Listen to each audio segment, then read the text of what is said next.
Hello student, welcome to my channel. Today we will discuss the chapter Poetic Ideology and Translation in Andrew Louis works. First of all, I want to give some introduction of this chapter. Um, in the introduction of collection of essay, translation, history and culture, the two important people, their name was Susan Besnet and Andrew Louis. They dismissed all the translation.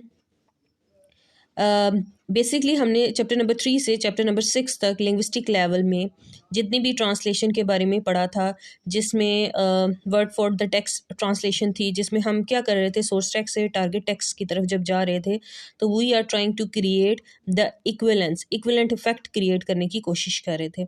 और third chapter से 6 chapter तक हमारा यही focus था कि हम linguistic level को study करें। अब जो सूजन बेजनेट था और एंड्रिया लेवॉफ, इनका जो वर्क बेस कर रहा था, basically first time Mary Snell ऑन बाय थी, she use the word culture turn in her paper. अब जब ये फर्स्ट टाइम जब वर्ड जो था यूज़ किया मैरी स्नेल ऑन बाय ने अपने पेपर में, तो बेसिकली इससे इस वर्ड कल्चर टर्न को एज अ मेटाफर के तौर पर इन दोनों ने लिया, सूजन बेसनेट ने और एंड्रिया लुवोफ ने। अब इम्पॉर्टेंट बात ये है कि हमने कि जब उसने अपना पेपर में जब ये सारा डिस्क्राइब किया, तो इसने एक ट्रांसलेशन के अंदर एक एवोल्यूशन ये चीज़ लेके आई। किस तरीके से हमें अब ट्रांसलेशन को सिर्फ लिंग्विस्टिक लेवल तक ही नहीं देखना, टेक्स्ट टू टेक्स्ट की तरफ ही नहीं, सिर्फ उसको सोर्स टेक्स्ट और टारगेट टेक्स्ट का इक्विवेलेंस इफेक्ट तक ही महदूद नहीं रखना। हमें वो और बहुत से एस्पेक्ट्स हैं जिसमें कल्चर भी है, पॉलिटिक्स भी है, उसका इफेक्ट भी ट्रांसलेशन पर चेक करना है। और बेसिकली जो एंड्रिया लेवॉफ था, उसने जो अपनी बुक लिखी थी ट्रांसलेशन के बारे में, मैंने जो एक बड़ी फेमस बुक थी, उसका नाम था ट्रांसलेशन, री writing and the manipulation of literary fame. अब उसने उस बुक के अंदर जो मुख्तलिफ लूप होल्स थे उसको डिस्क्राइब किया था।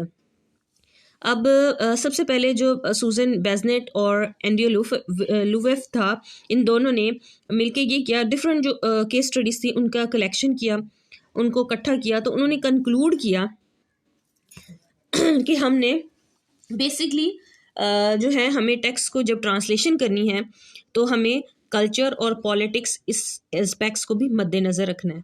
और इसके अलावा उन्होंने जो सूजन और जो एंड्रियो लुवेफ था, उसने ये कहा कि these include the study of changing the standard in the translation over time. किस वजह से, कैसे स्टैंडर्ड चेंज होने चाहिए, किस वजह से, एक पावर की वजह से, पब्लिशिंग इंडस्ट्री की वजह से, फेमिनिस्टिक राइटिंग एंड ट्रांसलेशन की वजह से, ट्रांसलेशन एज द अप्रोप्रिएशन, हमने इन सब कॉलोनाइजेशन का इफेक्ट ट्रांसलेशन पर चेक करना ज़रूरी है, ट्रांसलेशन एज अ री राइटिंग, इन सब चीज़ों को देखना ज़रूरी है।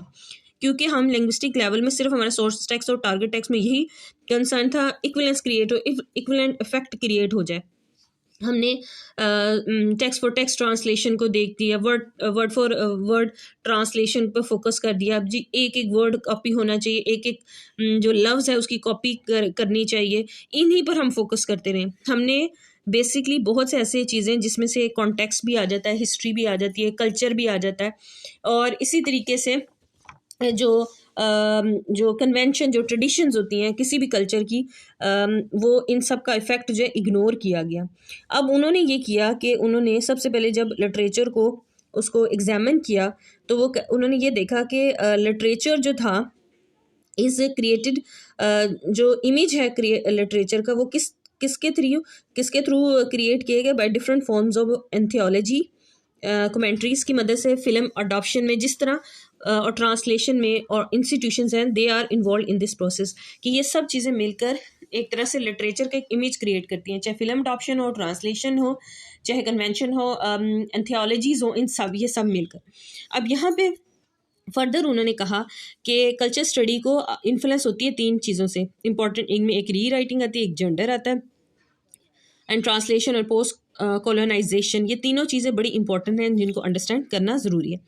अब ट्रांसलेशन एज अ री राइटिंग का जो टॉपिक है, जो हमारा मेन टॉपिक है जिसे हमने डिस्कस करना है, जब उस री राइटिंग को जो एंड्रियो लेवोफ था उसने जब डिस्क्राइब किया तो वो इन्फ्लुएंस्ड उसने लिया था दो इंपॉर्टेंट चीज़ों से, दो एलिमेंट्स थे जिसने उसकी जो स्टडी को इफेक्ट किया। उनमें से एक पोलिस सिस्टम थ्योरी थी और एक मैनिपुलेशन स्कूल ऑफ थॉट था। अब जो पोलिस सिस्टम थ्योरी थी, इसमें बेसिकली क्या होता है, इसमें बेसिकली बिहेवियर और एवोल्यूशन ऑफ लिटरेरी सिस्टम को डिस्कस किया। लिटरेरी सिस्टम के अंदर जो जो एवोल्यूशन आ जो जो चेंजेस आ रहे हैं उनको डिस्कस किया गया, उसको एड्रेस किया गया, काउंट किया गया, और इसके अलावा और बहुत सी चीज़ें। और उसने कहा कि जब हम किसी भी लिटरेचर को हम ट्रांसलेट करते हैं one language to another language, for example Persian language से आप इंग्लिश लैंग्वेज में जब जाते हैं तो हम क्या करते हैं कि हमेशा जो नेटिव कल्चर है वो इन्फ्लुएंस करता है, क्योंकि देखें जब आप चीज़ बाहर से इंपोर्ट करेंगे किसी कंट्री से तो वो इफ़ेक्ट तो डालती है।